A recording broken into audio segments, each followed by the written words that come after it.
What's up guys, it's Toy here. I'm bringing you another tutorial.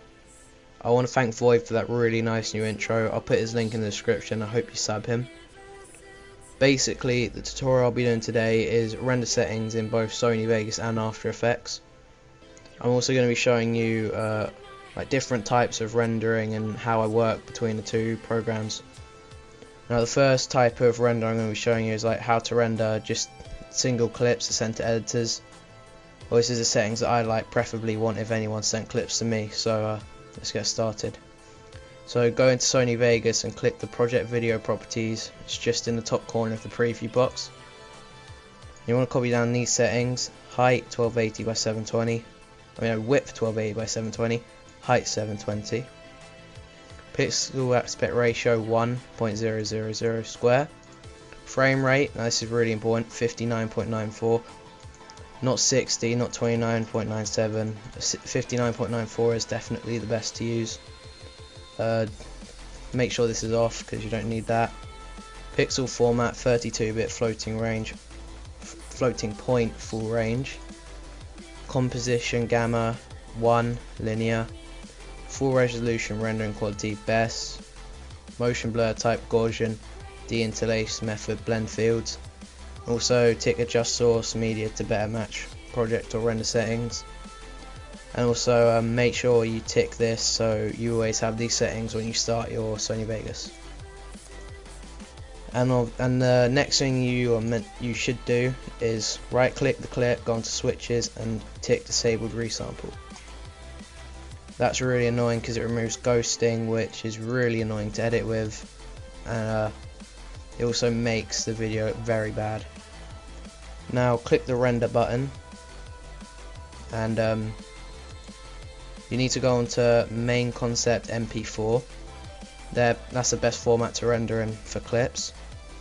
Click on custom. I'm on my 29.97 template at the moment. I'll go onto my 59.94. Click custom, and these are settings you want. I normally don't tick 2-pass because it doubles the render speed and it doesn't really do that much, but you're going to want these. It's basically the same as the project settings, apart from there's not as many options and the bit rates here. I put the bit rate as 20 million. You can lower it to like 14 if you really want, but I just put it as 20 to make sure the quality's best.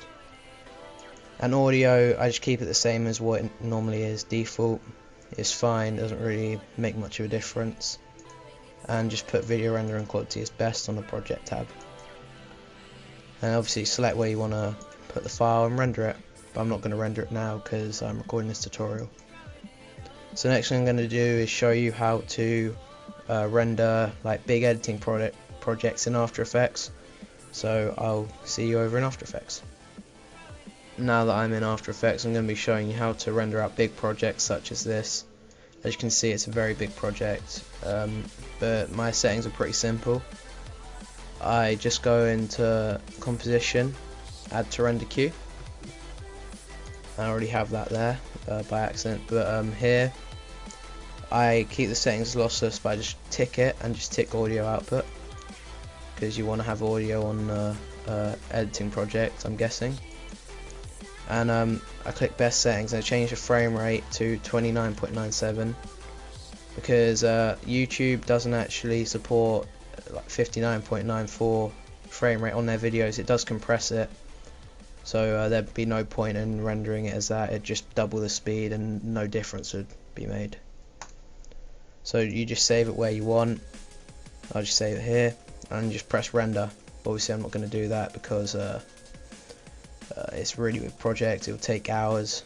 But yeah, if you don't want the file size to be so big, because with this render settings the file size will be enormous, you could always go into custom API, change it to H.264, click format options, and like it is here, just change it to like 20 bit rate, kind of like in Sony Vegas, and hit OK.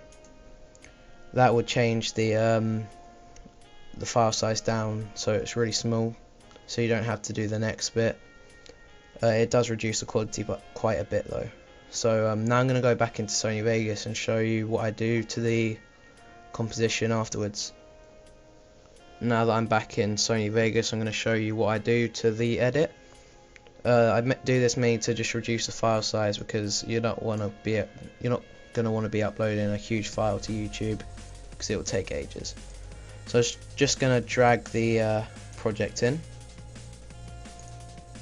just drag it onto the timeline, and always disable resample, because it's very important. It makes the clips look terrible if you don't. And I just drag the render region to what I want it to. I have the project settings the same as what I had before, so go back to the start of the tutorial if you can't remember them, or you didn't get them beforehand. Click render. I go onto my custom 29.97, and it's all the same settings as before as well, except the frame rate is changed to 29.97, because as I said, it doesn't make the difference when it's uploaded to YouTube. So that's all I really do. I just save it wherever I want, and the settings will be quite nice. They're the same settings as mine, and a lot of people asked for this tutorial, so that's why I did do it. And if you do want to make a suggestion for a tutorial, please comment, and that's about it. Hope you enjoyed the tutorial.